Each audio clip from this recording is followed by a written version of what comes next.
Israel Lebanon మధ్య జరిగిన piece డీల్లో భాగంగా లెబనాన్ నుండి సైన్యాన్ని వెనక్కి తీసుకోమని ట్రంప్ నెతన్యాహు మీద పదే పదే ఒత్తిడి తీసుకొస్తున్నాడు. గత వీడియోలోనే చెప్పాను, నెతన్యాహు ఏమని స్టేట్మెంట్ ఇచ్చాడు? అవసరమైతే అమెరికా లేకుండా ఇరాన్తో యుద్ధాన్నైనా చేస్తాను, కానీ లెబనాన్ నుంచి మాత్రం సైన్యాన్ని వెనక్కి తీసుకునేదే లేదన్నాడు. మళ్ళీ కొద్ది గంటల క్రితం నెతన్యాహు స్టేట్మెంట్ ఇచ్చాడు, లెబనాన్ నుంచి ఎట్టి పరిస్థితుల్లోనూ సైన్యాన్ని వెనక్కి తీసుకోను, ఇప్పటికీ కూడా హిజ్బుల్లా గ్రూపులో మొత్తానికి సరెండర్ అయ్యేంత వరకు కూడా మేము లెబనాన్లో ఏర్పరచుకున్నటువంటి సెక్యూరిటీ జోన్స్ విడిచిపెట్టే ప్రసక్తే లేదని నెతన్యాహు కుండ బద్దలు కొట్టినట్టు చెప్పాడు. కొంతమందికి అనిపించవచ్చు, నెతన్యాహు ఎందుకింత మొండి పట్టు పడుతున్నాడు? అమెరికా కాస్త వెనక్కి తగ్గింది, ఇరాన్ కాస్త వెనక్కి తగ్గింది, లెబనాన్ కాస్త వెనక్కి తగ్గింది, ఇజ్రాయెల్ కూడా వెనక్కి తగ్గితే ఏంటి నష్టం?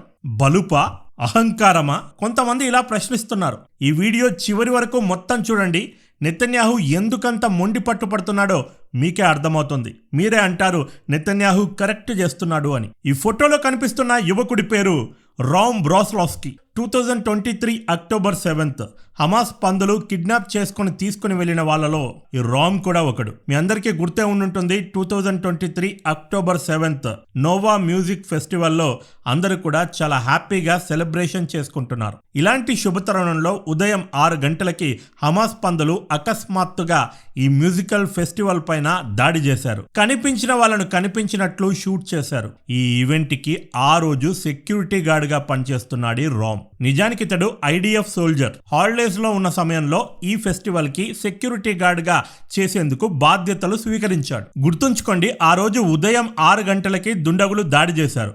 మధ్యాహ్నం 3 గంటలకి రామ్ని కిడ్నాప్ చేసుకుని తీసుకుని వెళ్లారు. అంటే ఉదయం 6 గంటల నుంచి మధ్యాహ్నం 3 గంటల వరకు అంత గ్యాప్, అంత సమయం ఉండింది. ఒకవేళ రామ్ తలుచుకుంటే అక్కడి నుంచి ఈజీగా పారిపోయి ఉండేవాడు. కానీ రామ్ అలా చేయలేదు. పదుల సంఖ్యలో కాల్పుల్లో గాయపడినటువంటి బాధితుల్ని అక్కడి నుంచి తరలించాడు. సెక్యూరిటీ గార్డుగా వీళ్ళందరినీ రక్షించడం నా బాధ్యత అని గుర్తుంచుకొని వాళ్ళని కాపాడే ప్రయత్నం చేశాడు. ఈ ప్రయత్నంలో భాగంగా పోరాడుతూ ఉంటే మధ్యాహ్నం 3 గంటలకి రామ్ని కిడ్నాప్ చేసుకుని తీసుకుని వెళ్లారు హమాస్ పందులు. అదంతా సరే, ఈ స్టోరీ ఇప్పుడెందుకు చెప్తున్నావు అనే డౌట్ మీకు రావచ్చు. నిన్న అర్ధరాత్రి ఇజ్రాయెల్కి చెందినటువంటి ఐడిఎఫ్ బలగాలు ఒక ఘనకార్యాన్ని సాధించాయి. ఆ ఘనకార్యం ఏంటో వీడియో చివరిలో అది కూడా మీకు చెప్తాను. ముందుగా రామ్ కిడ్నాప్ అయిపోయిన తర్వాత ఎంతటి నరకయాతన అనుభవించాడో ఒక్కొక్కటిగా పూసగుచ్చినట్లు వివరిస్తాను, వినండి. కిడ్నాప్ చేయబడినటువంటి రామ్ అక్టోబర్ 13, 2025 అంటే ఆల్మోస్ట్ 2 సంవత్సరాల తర్వాత పీస్ డీల్లో భాగంగా హమాస్ చెర నుండి రిలీజ్ చేయబడ్డాడు. 2 సంవత్సరాల పాటు రామ్ ఎంతటి నరకయాతన అనుభవించాడో ఒక్కోటిగా పూసగుచ్చినట్లు ఛానల్ 13 అనే ఒక ఛానల్కి ఇంటర్వ్యూలో చెప్పాడు. ఇంటర్వ్యూలో ఏం చెప్పాడో మీరే వినండి. They stripped me of all my clothes, my underwear, everything. ఒంటి మీద నూలు పోగు లేకుండా బట్టలన్నీ ఇప్పేశారు, చేతులు కాళ్ళు కట్టేశారు. 21 ఏళ్ల రామ్ చెప్తున్నాడు ఇదంతా. తనతో ఆ కిరాతకులు ఏం చేశారో చెబుతూ కన్నీళ్లు పెట్టుకున్నాడు. గొంతు బొంగురపోయింది. ఆ ఇన్సిడెంట్ గురించి మాట్లాడుతుంటే వణుకుతూ నోటి వెంబట మాట రావట్లేదు. సెంటెన్స్ ఫినిష్ చేయకుండానే ఏడుస్తున్నాడు రామ్. ఆ తర్వాత ఏం జరుగుంటుందో మీ అందరికీ అర్థమయ్యే ఉంటుంది అనుకుంటా. When I was completely naked, I was wiped out, dying without food. కనీసం తినడానికి కూడా ఫుడ్ ఇవ్వలేదు. రిలీజ్కి ఒక నెల రోజుల ముందు ఇజ్రాయెల్ డిఫెన్స్ ఫోర్సెస్ని ఇరకాటంలో బ్లాక్మెయిల్ చేయడానికి ఒక వీడియో రిలీజ్ చేశారు. అప్పట్లో మీ అందరికీ గుర్తే ఉంటుంటుంది. ఆల్మోస్ట్ 50% వెయిట్ తగ్గిపోయి ఉన్నారు వాళ్ళంతా. తినడానికి సరిగ్గా ఫుడ్ కూడా ఇవ్వలేదు.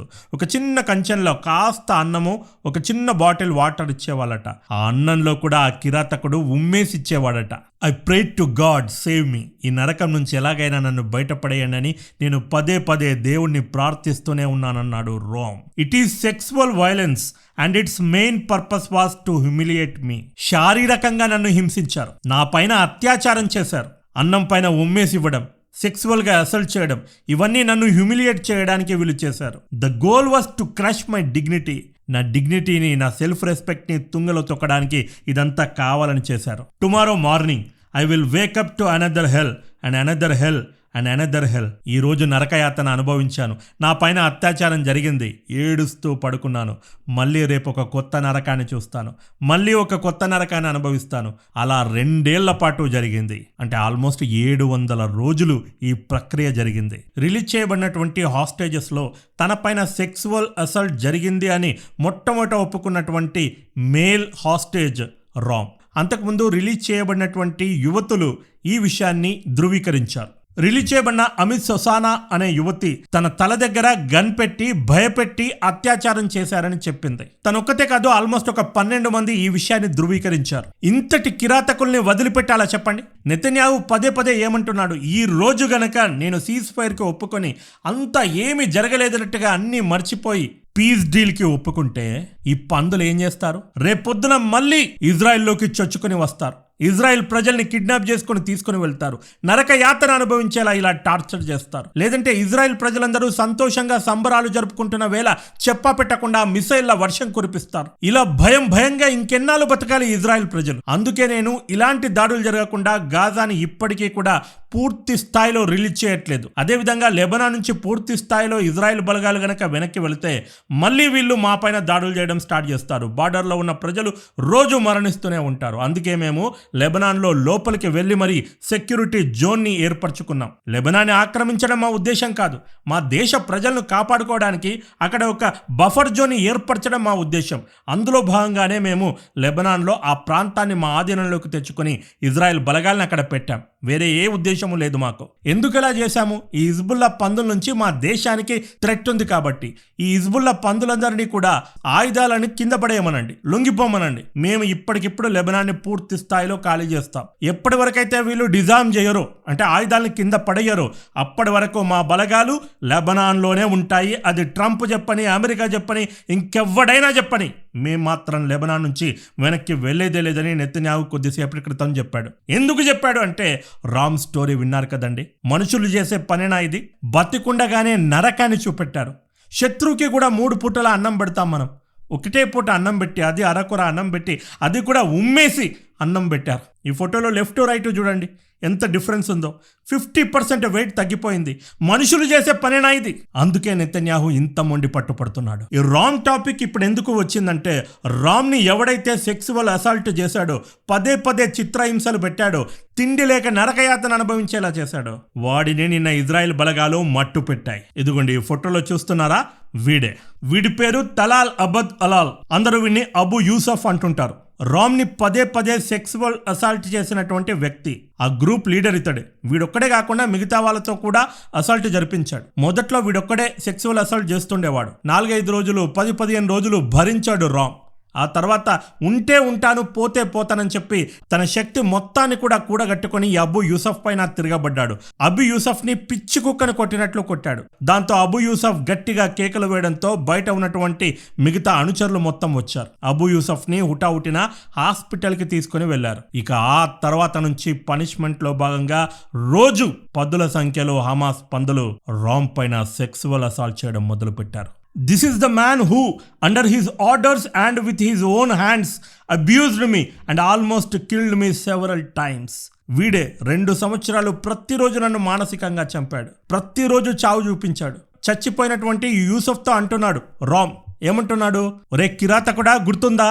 ఎప్పుడైతే వీళ్ళు హమాస్ చెర నుంచి పీస్ డీల్లో భాగంగా విడుదల చేశారో, విడుదల చేసి వెళ్లే ముందు మళ్ళీ యూసఫ్ వచ్చాడట.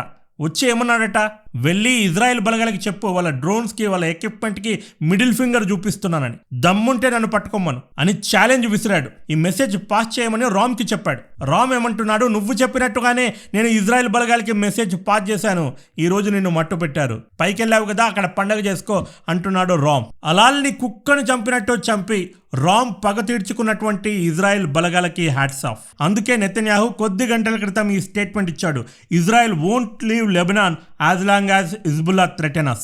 హిజ్బుల్లాతో ప్రమాదం ఉన్నంత వరకు మేము లెబనాన్ని విడిచేదే లేదని నెతన్యాహు స్టేట్మెంట్ ఇచ్చాడు. ఇప్పుడు చెప్పండి, నెతన్యాహు తప్పు చేస్తున్నాడా? ట్రంప్ మాట వెనక ఇజ్రాయెల్ తప్పు చేస్తుందా? మీరే కామెంట్ చేయండి. ఇదే వీడియో, మరో వీడియోతో మళ్ళీ కలుద్దాం. This is Prashant signing off. Bye bye and take care. జై హింద్, వందే మాతరం.